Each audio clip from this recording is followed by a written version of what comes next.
guys, welcome to the Actors Buzz podcast. Listen, we're new to this, and so come with some grace and the same love that we feel for all of you. We will learn as we go. We will get better. I assume in 6 months we'll all look back in these first few episodes and laugh and laugh and laugh together. But just to give you a heads up, this is a podcast by actors for actors. This isn't a bunch of experts in the field coming to you and telling you how they got there and how you should be doing things. I think that we have a lot of that already. I think it's great. This isn't that.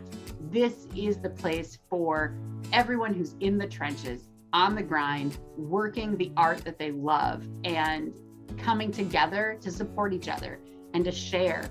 So it's hugely important for us that you, yes, do the like, subscribe, all of that business, but more importantly, comment. We want to hear from you. We want to be in your journey with you. We want to be there to support you. And if that means you need a safe place to vent and pop off, then we got you. If it's a place where you learned an amazing tip or trick, then share it. Actors sometimes forget that we are each other's greatest resource. We get so busy going to the experts that we forget to tap into people on the journey with us. So that's what we're here for. And today, my co-host is the stunning, the gregarious, the absolute epitome of the best sense of humor, the delightful, the savvy, the witty, and the smart Paula. Hi, Paula. Oh, I don't think I've had such a great introduction. I love that. I'm taking notes. Is that what I am? Okay. We opened the third one. Okay. I love it. I love it. Yes, I adore you. I adore you too. God. So we're talking today specifically about the power of an actor's choices. And we just want to kind of hone in on that and talk about, I think we get a script, we get cast in something, we get a side, and we look at the words on the page and we feel like our choices have been made for us. And then now it's our job to just deliver on it. And maybe that's not true. Maybe we have some choices still to make. You definitely have choices. That's, to me, part of the art. You have those choices. These are the words. That's part of the art. It's multifaceted. Acting is definitely multifaceted. So the words are part of the art. And then once I look at the words and then what the word I'm looking for, the stage notes, where it's happening, you get all that information, and then you make your choices as to who you're talking to, because as you told us too, there's sometimes it's not in the script who you're talking to or where it's taking place or where that. So if they don't give that to you, those are the choices that you have to make it authentic. So even if it's not in the script, you have to, okay, in the words, okay, this is what, if it's an emotional scene or whatever, you take that and okay, how can I apply it to something that I felt before? Not necessarily pain. You don't have to necessarily dredge up old pain. Like you always tell us to keep, mentally healthy, but you can relate, as you taught us, to walk alongside. I'm like, okay, we're going to walk alongside and I'm going to feel this with you. And that's where the empathy comes in. You have to be empathetic and you have to understand the character and make the choices for them, but hold them loosely. Hold them loosely. Yeah, which is something I wanted to talk to you about, because we do a lot of scene work and you've read with a lot of different people, different kinds of actors. So when you make a powerful choice and you're feeling good about that, it's grounding you, it's giving you a place to come from. How do you handle it when your scene partner takes a hard left turn and suddenly the choice you've made doesn't fit? It's changed. How do you deal with that? Well, it's the active listening. I keep looking over here at my little post-it that says active listening, empathetic, and respond. Those are the three main things that I take with me in every class. And it's like, okay, I made my choices. As I said, you hold them loosely and my partner is going this way, then this is the way we're going. And I could still, and there's still times that I can go that way, but still kind of hold my choice too at the same time. Like if I want to have it be some resistance, but still actively listen, because then it's not going to be authentic. Yeah. Not- I've noticed that there are actors who are great at making a choice, that they come in, they've got a strong viewpoint, they've made some really, really solid decisions for their character. And then you put them in a scene, and the scene partner takes a different route, a different tone. They go soft when they expected resistance, and it's hard for them to adjust. It's like, but I made a choice. I have this in my head, so I'm going to be aggressive no matter what you bring me, and I think you're right. It's not as authentic as you've taught us, and I've seen. Makes it disjointed and disconnected, I think. And like you said, pointing out, we've seen movies, and probably before I started taking acting, I couldn't pinpoint why, but for some reason, it just, the scene didn't gel. And as you said, it's probably because one of the actors was like, I'm going to make this is my choice, and damn it, I'm sticking to it. And the way I feel about that, like I can't even fathom that. I literally cannot fathom that, because you mentioned it. It's like, but to me, that is going against everything the art is. Because in my personal opinion, I feel if you have such a strong choice and you want to do, then do a monologue, do a soliloquy. That way it's just you can do you. But if you're going to do a scene partner, you have to be open. You have to be flexible, because otherwise you're not doing the script justice. You're not doing your scene partner justice, and you're not doing yourself justice. Yeah. In my opinion, that's my humble opinion in my short journey, but that's just what I think. I agree. I think you're right. And I think that some of the most powerful moments that I've been privileged to witness is when something shifts and you can feel the scene partner respond, and you can feel this really organic kind of shifting happening. It's those goosebump moments, right? Where it all of a sudden you can feel it. You can feel it in the room. You can feel oh, something's happening here, yeah. And because and that's happening because that active listening is happening. Because if you don't, and that makes it authentic, as you always say too. We want to see authentic. We don't want to, anybody could read words. It's not about reading words. It's so much more than reading the words off of paper. It's way more than that. And you have, and really, as I know I've told you before too, acting mimics life in so many ways. All those things I just said, those are things that really are very good tools for life. Active listening, not waiting to talk. Most people, and I'm not saying I never do, but I really try to active listen. But there's times when you're just like, I'm waiting for that break so I can talk. You can hear nothing they said. And if you do that, if you do that in the script, it's not going to flow. Wait, she was talking about this, and now you coming on what? Then we're lost. When I say we, the audience is lost. They don't know what's happening. And then it seems like, oh, maybe that two actors had a beef or something. It could come off like that, and it maybe really isn't that way. It's just because they weren't actively listening and responding instead of just doing what they already. I'm going to make this choice. Okay, but hold it loosely. That's such a good point, that the space between your lines isn't just a time to pause, right? You're not just waiting for your turn. Exactly. There's something happening in the space in between, and you have to stay locked into it. It's crazy when you talk about how much it mimics real life, right? Because we've all been in relationships where you get into that discussion that you've had 1,000 times, and the other person is talking and you're waiting for your turn. Because you have this point, I need to make, oh yeah, this is my time. I'm saying I've done it when you're in the heat of the moment. That's not active listening at all. Zero.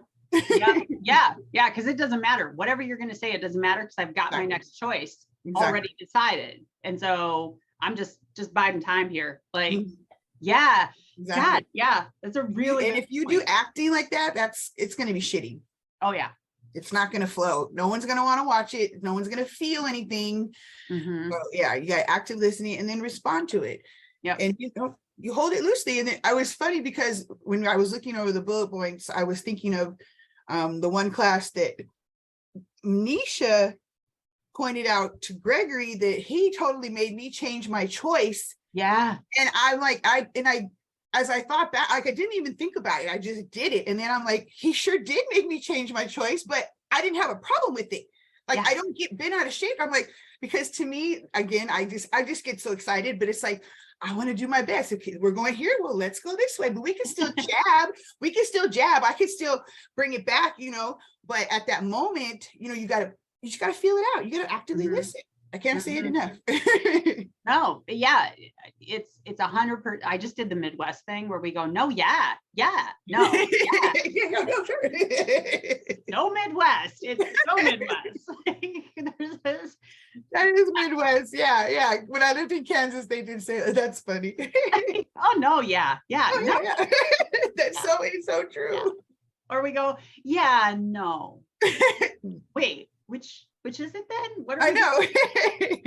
No, read the face. It's telling you. Yeah, exactly. Exactly. The face. The face. Okay, so question for you then. What can you remember a time where you made a choice and it changed everything in the scene?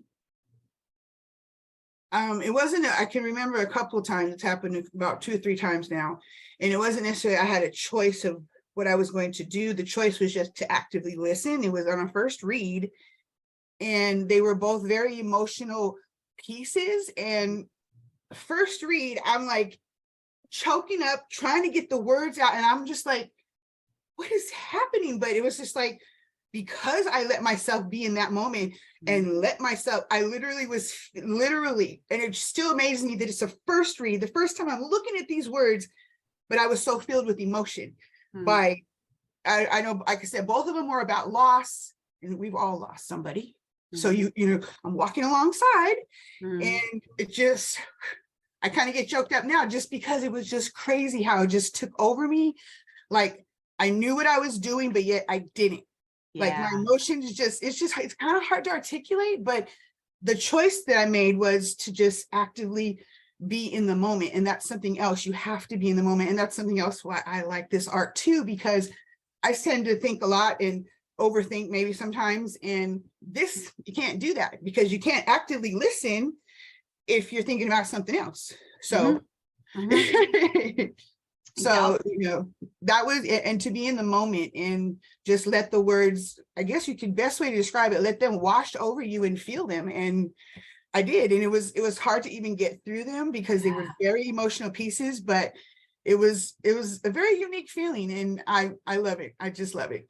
I remember that moment. And I remember it caught all of us, but to watch you go, whoa, where did that come from? Like, what just happened? Yeah. And I think maybe we I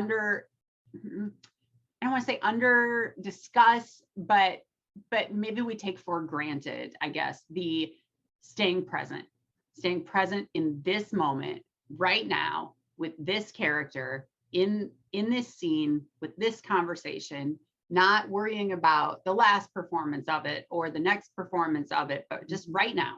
And just letting it just be that's life. And then when that happens, that happens, I'm like, I'm not the only person it's happened to, but because I'm so new to it, I'm just like I still, even just talking about it, I get a little bit overwhelmed because it's just like, it's not an out of body experience, but the best way to describe it, just you're letting the words just wash over you and you're just in the moment and letting it and feel that character.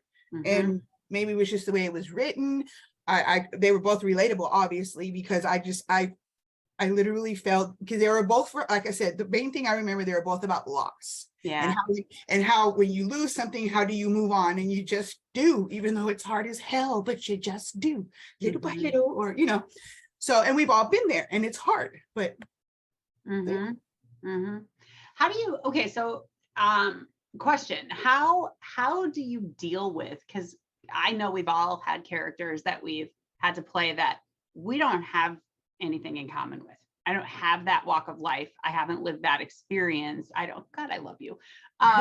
Like, how do I play something that I've never lived? How do I do that?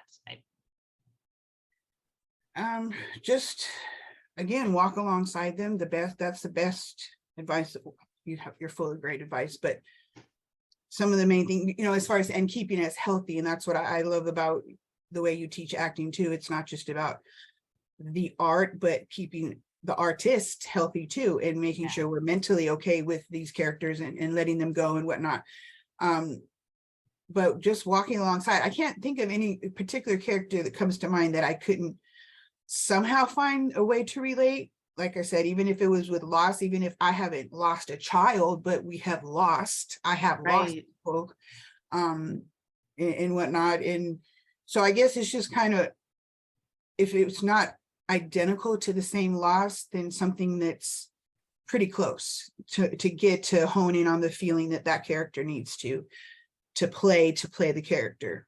Yeah. So, okay. So basically, if I'm hearing you right, I don't have to resonate with that exact situation because I understand human emotion. Exactly. And I have had that emotion in my life. And so that's the choice I make, is to resonate with the emotion instead of the situation. Exactly. That makes sense. And I'm a very emotional person, so that probably comes pretty natural for me. I'm wear my heart on my sleeve. That's just who I am. But it's not, people always take it for a weakness, but I'm not a weak person, but I am very emotional. But at the same time, I don't apologize for it, because I've had family members that, best way to describe them, they're cold fish, no emotion. And I'm just like, I just grew up watching that. I'm like, so I'm probably toward the other end, but I'd rather be that way and be empathetic and, I'd rather have a heart. I don't want to be cold. And I could. I mean, we've all went through shit that we could end up cold if we wanted to, but nope, I make a choice every day. Yep. I'm not gonna be that person. Yep. Yeah, for sure. Okay, so there are a lot of different kinds of directors out there. But I know that two specific, pretty strong differences. I've worked with directors who come with a really, really strong vision, right? They've got, this whole thing is built in their mind. The world exists, and they know to the second how these characters are responding, what they're doing, and it's on this film set, in this moment, it's this vision that's happening, right? So their direction is very directive. It's very, okay, and now this, and now this, and now this. I've also worked with and know directors who are, this is the story we're going to tell. This is the big picture. This is the journey we're going to go on. Come with what you feel. Bring me something, and let's see what happens. And that could be, I can see both creating frustrations, right? Because I can see the very loose director creating the frustration of, okay, now we're going to rewrite the next 4 scenes because something really cool happened and it shifted everything. And so you get new pages. And I can see the director who's very crystal clear in their vision being frustrating for an actor who feels like they are very, very, what's the word? I don't know. Restraining. Like, like how you had mentioned one time about a commercial where they're like, no, just read the lines. Okay, what? That doesn't seem like fun. And that's something this is about, always been about for me. It's fun. That doesn't seem fun. I mean, I know I'll have to make adjustments and blah, blah, blah. But I mean, when you talk about that kind of a director, so there's no wiggle worm, like you have to, okay, frown on this cue, this, like it's so, that's crazy. And you've worked with people. Yeah. You tell me how is it? I mean, I think it's, in some respects, it's freeing, right? Because it takes all the responsibility off of my shoulders as the actor. That's true. Right. So the end product, that's not me as an actor. What you're seeing is the director's vision. That's so true. In some respects, it can be freeing, but it's also it can be very constrictive. It can be very stifling because and at the end of the day, it's me in that product. And so do I apologize? Am I like, yeah, that was the director's vision. That's not how I would have chosen.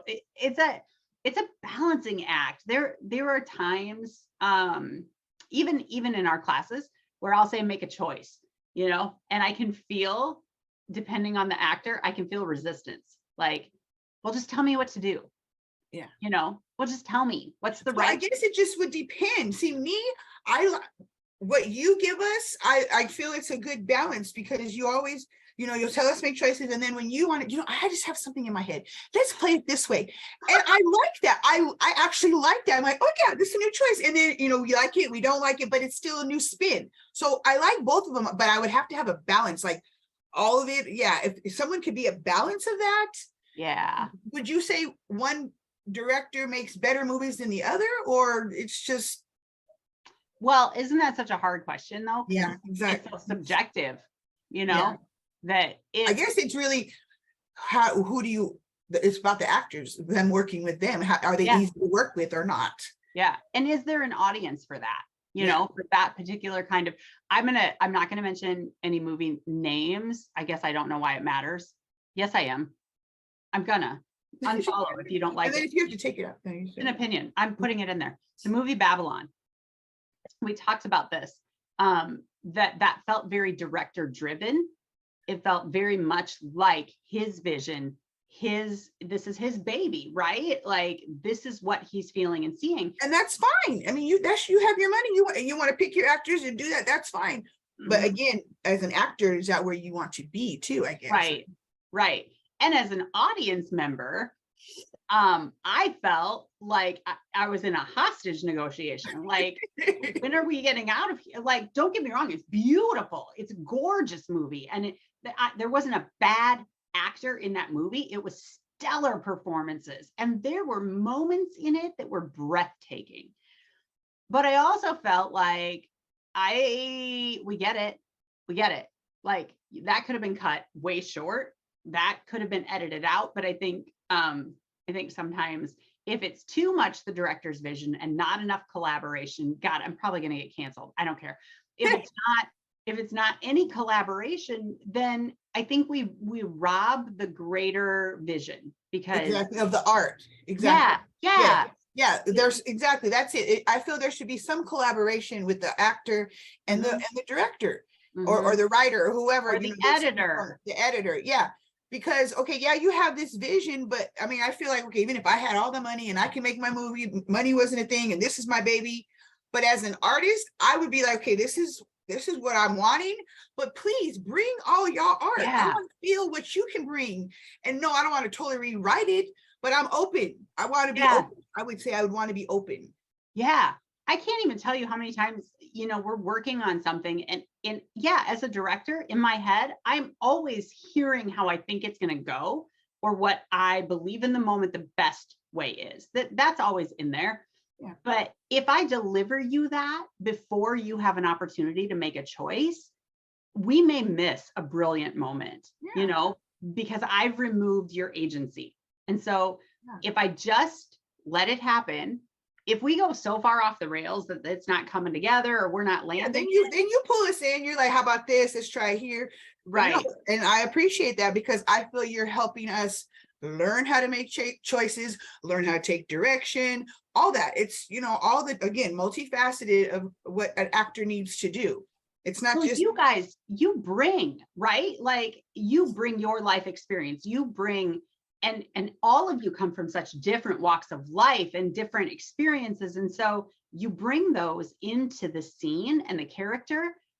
I can't anticipate that. There's no way in my vision, coming from my walk of life and my perspective, that I can even see the possibilities. And so leaving my hands off and letting you guys do that, crazy. Like, there are things that happen that I'm like, I couldn't have even pictured that. And that's a brilliant choice. Like, that made this moment powerful, and that sets this up, and now this has this meaning that it didn't have before. So yeah, exactly.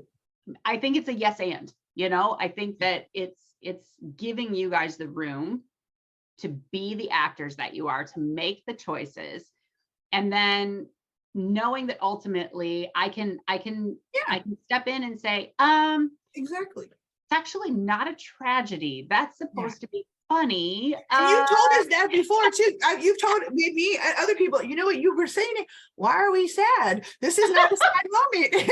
Oh yeah, okay. I didn't do it like that. Why did I do it like that? I don't know. Why are you so pissed? What's going on? Like, what? Where did that come from? Like, yeah. Oh, am I? Yeah, I am. I feel kind of angry. I know that's happened to me before. I'm like, I didn't even, you're right, but I don't know why. Throw that back again. I don't know where that came from. Oh my God. I'll never forget. Sorry if this is inside jokes, folks. Hang in there with us. I know that you all have them too. That when Gregory did a read, and for whatever reason in his head, that character lived as an 8-year-old. Yeah, And I don't remember the script, but I remember that. yeah, and he's reading, and I'm like, the hell is happening? Why is this character 8 years old? What is going on? And I didn't say anything, you let it play out because I don't know, maybe something cool is gonna happen, but it didn't. And we got to the end, and I was like, why are you 8? What's going on? And he was like, oh, I don't know. That's weird. Like, yeah, it was weird. Like, let's age him up a little bit. He's not 8 years old. Maybe he's something he read in the script and caught him and thought he was one thing, but it really wasn't. Could be. But stage notes. I think that you are also good at this, at explaining the why, right? Like, okay, so you made this choice. What's going on? Where did that come from? And as you're talking out the reason you made that choice, really cool moments happen where we go, oh, I didn't think about it that way. Okay, hang on to that, but then let's move it into this, Yeah. And so I think that organic process and the conversation and the collaboration is it's huge between the actors and the directors, because they can't, I don't know, I maybe because I'm so new to this beautiful art form, maybe I know I have rose colored glasses and I'm going to keep them on, darn it, as long as I can. But but I'm like, I don't want to, I don't see how a director would want to go in and be like, I just want people, just read my words, don't act like, that's not art. Yeah. But again, what you do when you have so much money, sometimes you can do whatever you want. And yeah. But yeah, it's just like being true to the art form, and just I know everybody isn't, but I'm gonna do my best to always be. You do great. I think there's passion projects, right? There are projects that are so deeply personal to the writer, director, producer. It's usually the same person doing all the roles if it's that deeply personal. Yeah. And I guess if I was going to write my biography, and tell the story of my life, it would be really hard to put that into someone else's hands and then go, okay, make choices. And then to watch it, I would be, that's not how I said that. And oh God, I would never, Why are you making me such a biatch? Like, like, so yeah, and like in that case, then that would be something that I could see that would be there could be maybe a little wiggle room, but so yeah, especially if it's your biography and who playing you, like, that's not me. No, that's not something anybody wants out on the no. Said no. That's you're safe. We're not doing that. I'm not doing that either.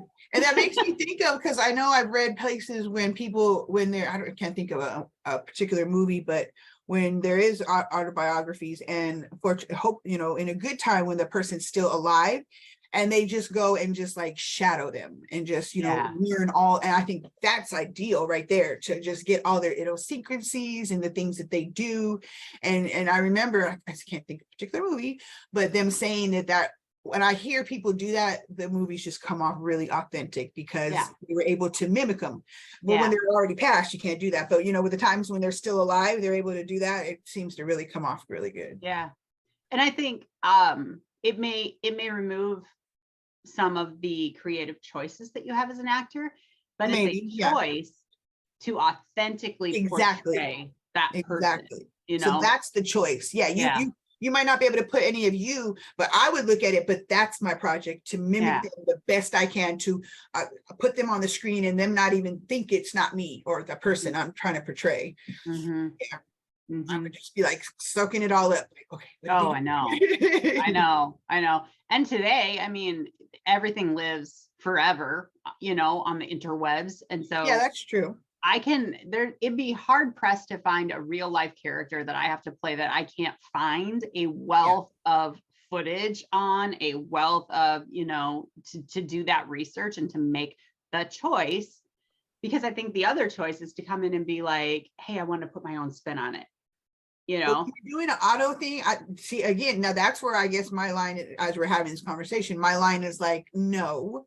That's where you would have to, I would be willing and happy to pull back Paula, because I'm trying to play Misty. I'm trying to be like, no. And that is my goal as an actress, to play you and pull you off authentically. So I'm willing to put my personal stuff away. And we do that with every character. We're not us, but that's like even more important. We don't have the leeway, because it's an autobiography.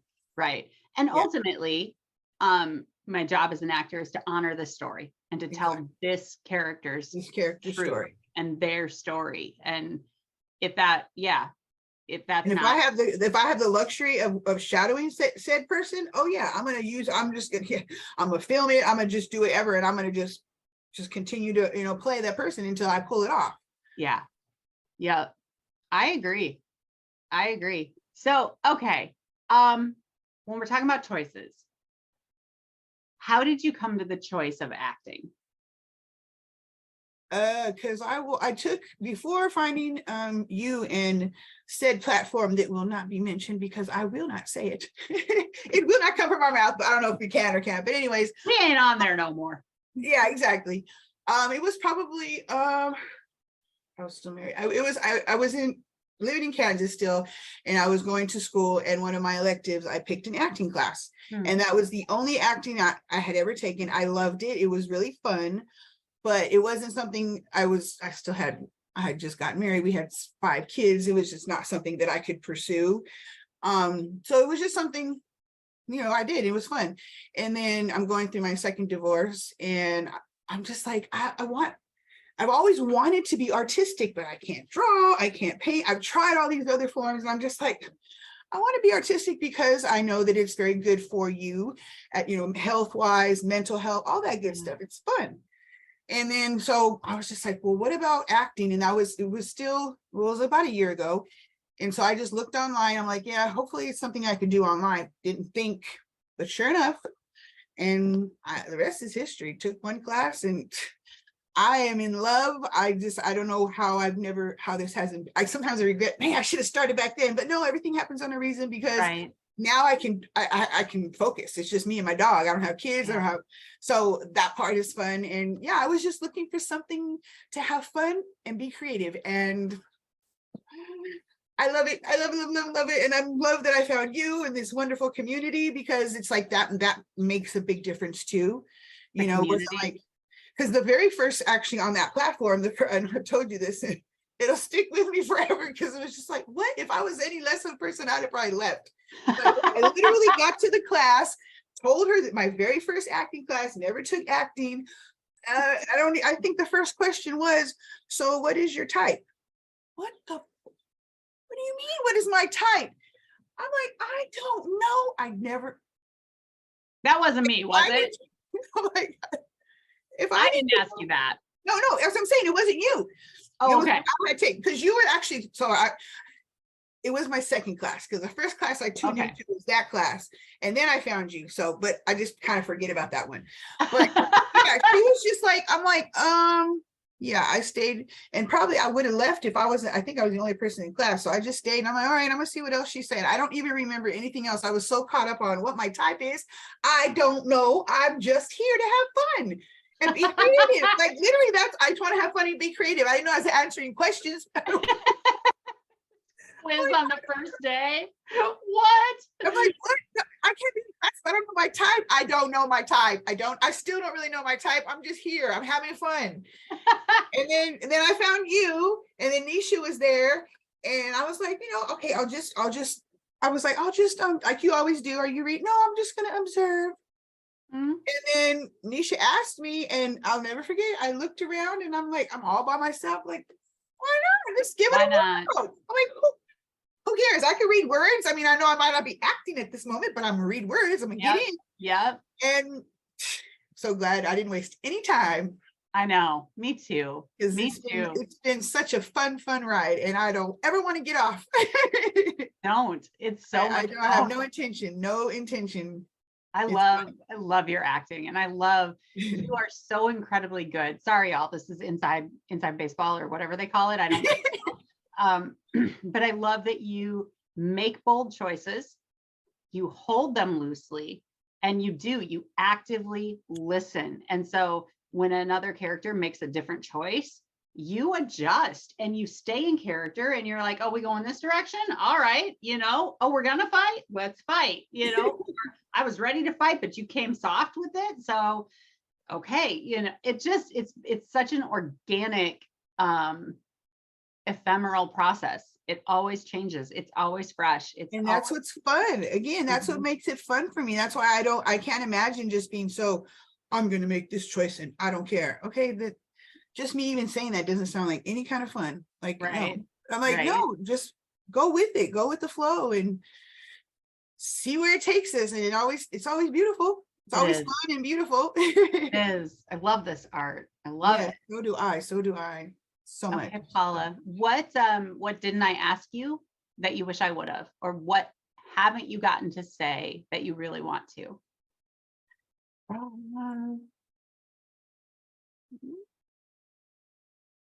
I can't really think of anything, but if anybody's out there looking for something, some kind of an art form or something to be creative or have fun, you should check out an acting class. You can check out Misty's or any place, but acting is fun. It's not therapy, but it is therapeutic at times, and it helps you grow as a person. It really does, because as you said, or we've already talked about, holding these choices loosely, it mimics life so much, because you can't be married to every damn choice you make in life, or you're going to just walk around frustrated and pissed off, period. I mean, you have to make choices. I'm not saying to be scared to make a choice, but if shit goes sideways, okay, back to the drawing board, Wile E. Coyote. Okay, now what are we doing? We're going to do this now. It's like you just have to. And I'm not saying that I have always been this way, but in my age, I've just realized you got to take life as it comes. Me and my sisters, we still say weebles wobble, but they don't fall down. Oh my God, I've been that forever. Remember those little things? They'll wobble. They will go way down, but we coming back up. We're not staying down. We're not staying down. It's just a choice. It's like, that's just how we're bred. And my kids are the same way. It's like, shit's going to happen. And again, this is why I'm here doing acting, because it helps you to forget about shit, forget about life for just a minute and just have fun and, spread your wings and be creative. And it's just so much fun. I would recommend it for anybody that is looking for something fun and to be creative. And I love this art. Can't say it enough. I love you. I love you too, Misty. I'm so thankful that I found you as my first teacher. And yeah, I'm so grateful. I'm grateful for our friendship. Yes, and for what you teach me, for the moments that I learn so much from you, and from your bravery and your fearlessness and your flexibility. It's all like, everybody needs a little Paul in their lives. Well, that's good. Those are things I definitely strive for every day. So I'm glad to hear that they're noticeable, I guess. Yeah, heck yeah. But they're not for, I would say they're for other people, but they're for me too. It's for my mental health to keep, you have to be in this crazy world. You just have to be, you have to have the things that keep you grounded. And this is something it does. It really does. When, things aren't always going right, you can always come here and have fun and, or even, pull up a monologue. I'm always working on something and practice it. And, just, it's very, I think it's very good for mental health and creativity and all that good stuff, personally. Same. It is. Same, girl. Same. Great outlet. Yeah. It's a great outlet. Yep. All right. Well, listen, folks, this is it. This is what the Actors Buzz podcast is like. It's literally actors talking, and we want to hear from you. So get your little typies down into the comments and share with us the choices you've made as an actor. Share with us how that's impacted your life, your scenes, what choice is sitting in front of you right now that you're uncertain of. We want to support each other. That's the goal here. It's community. So we will catch you every Monday. We will drop a new podcast, and we can't wait to meet you. Take care. Love you, Paula. Love you too, Misty. See you. Mwah. See you later.